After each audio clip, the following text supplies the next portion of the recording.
work it, she work it, she work it, work it, work it, baby, work it, baby.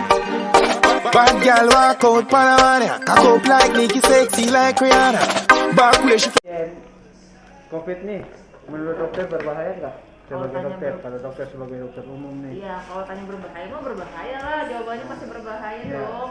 Ntar kalau nggak bilangnya nggak berbahaya, orang Indonesia santuy. Iya, benar. Nah, cuman efeknya ke setiap orang tuh beda sih, nggak Efeknya yang sama. beda ya. Ada Efeknya yang jelek, beda. ada yang nggak jelek ya. Ada yang bisa jadinya berat, ada yang bisa jadinya dia biasa aja, kayak nggak ada gejala, atau cuman kayak common flu biasa, kayak flu biasa.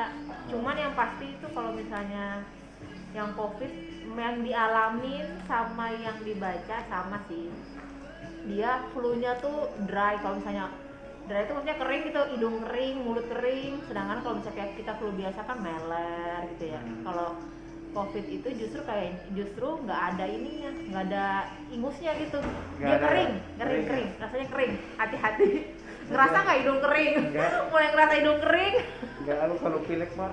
Kan kalau bilang kan biasanya meler tuh. Meler. Nah kalau COVID itu yang dialami dan yang dibaca di jurnal yang keluar bulan Mei itu punya keluaran dari New England Journal itu dia dry cough. Dry cough tuh maksudnya bisa orang tuh batuk kering ataupun flu-nya tuh kering. Itu Jadi tanda dan gejalanya yang khas ya. ya yang Selain dari batuk.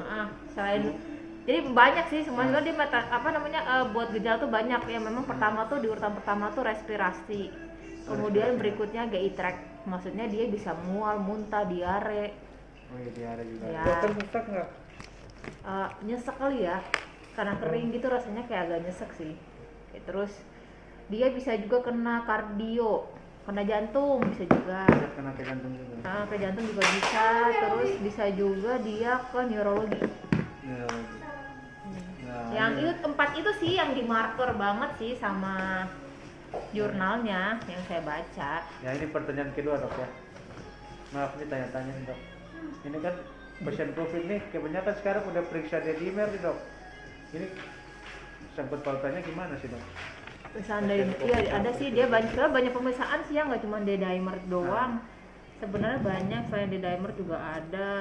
Kayak misalnya kalau yang dia ke respirasi itu lebih ke AGD kayak gitu-gitu ya. Terus kalau D-dimer juga itu kan juga ada juga yang buat pengobatan kayak gitu-gitu. Emang karena di apa sih namanya untuk mendiagnosa si COVID itu emang itu semua tuh sebenarnya kalau di rumah sakit besar tuh semua diperiksa sih yang itu kayak gitu-gitu.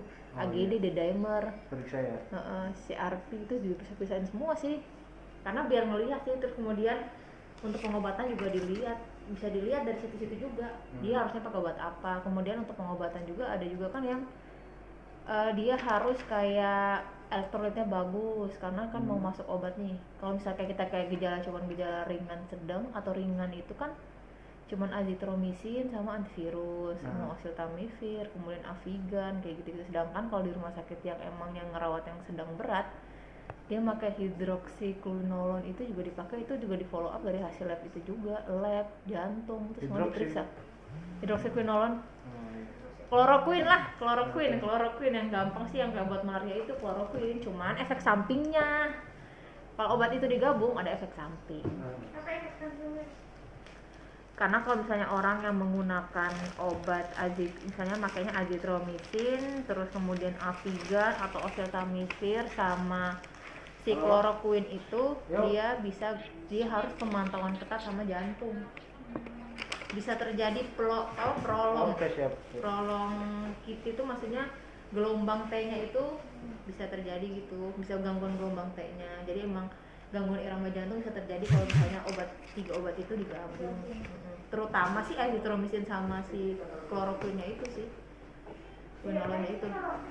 Di sini nggak pakai sih, dia pakai cuman. Tapi untuk beberapa case mungkin ada yang dipakai ya. Ada waktu itu hidrokloroquine, tapi azithromycinnya ditetap dulu. Ya, karena kalau misalnya mereka digabung, jadinya efek sampingnya kalian harus observasi jantung, kemudian ada juga tabelnya yang harus diisi untuk pemantauan. Jadi nggak cuma itu doang. Tapi Gitu. nggak jadi sih sama dokter sekarang. Itu obatnya ada pakai apa namanya golongan yang itu kayak kloroquine gitu, emang pemantauannya harus intensif jadinya. Jadi pemantauannya harus dalam 24 jam. Dalam pemberian pertama, single dose pertama itu harus ngasih berapa, terus dievaluasi. Evaluasinya tuh elektrolitnya pun dievaluasi, sama EKG-nya harus dievaluasi. Jadi sebelum kamu kasih, kamu harus EKG dulu. Setelah dikasih, EKG lagi, terus dilihat perbedaannya, sama tabelnya berubah nggak, hasil dari tabel itu berubah nggak, karena dia ada itunya, ada kayak bukan screening ya, poin lah, di poin gitu. Jadi harus dihitung kira-kira berubah nggak nilainya. Kalau bisa meningkat, berarti nggak bisa dilanjutkan.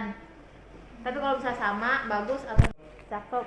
Jadi pertama kali dokter apa yang dirasakan apa ketika dokter bawa ini pasti saya terkena nih gitu. Oh, itu pertama sih sebenarnya karena capek sih awalnya ya. Capek karena kerjanya overtime. Pertama kerjanya overtime, kayaknya kurang tidur. Kalau kurang makan sih aku pikir enggak lah ya. Kurang makan mah enggak, biasa. Kurang tidur lah. Kurang tidur juga kan misalnya untuk metabolisme kurang bagus, untuk yang misalnya regenerasi setiap hari ini tuh ya kurang bagus karena kan tidur kurang. Duh, aku minggu-minggu ini kurang tidur dong. Jangan kurang tidur deh, pokoknya jangan kurang Susah tidur tidur. karena selnya butuh untuk